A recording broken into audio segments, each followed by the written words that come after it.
Sa ibang balita, hulikam ang nangyaring pagpasok ng riding in tandem sa apartment na tinutuluyan ng 13 masahista. Dalawa umano sa mga ito ang pinagsamantalahan pa. Nakatutok si Nico Wahe. Kuha ito ng CCTV mag-alauna ng madaling araw kahapon sa Cabrera Street, Barangay 140, Pasay City. Makikitang dumating ang riding in tandem na ito hanggang ang isa sa kanila pumasok sa isang compound. Nagtanggal ng helmet ang isa pero sinuot ulit saka pumasok din sa compound. Nang himasok pa lang dalawang lalaki sa isang apartment kung saan may nakatirang 13 masahista. Doon sila nag-declare na hold up, may hawak daw na baril. Pareho po. Pareho yatang may baril.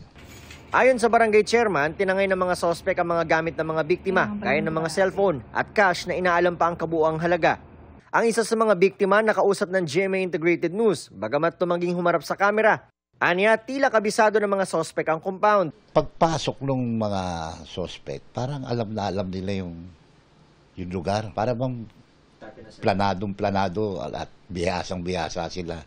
Ayon sa barangay, mapapansin din umano sa CCTV na 30 minuto pang lumipas bago lumabas ang mga sospek. Yun daw yung pinaakyat sa taas yung dalawa na yun. Sa taas ng bahay.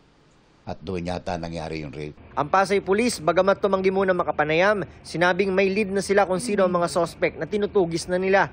Yan ay matapos kilalanin ng mga biktima ang isang alias Ashley na nasa e-rogues list ng Pasay Police o dati nang may mga kaso. Para sa GMA Integrated News, Nico Wahe, nakatutok 24 oras.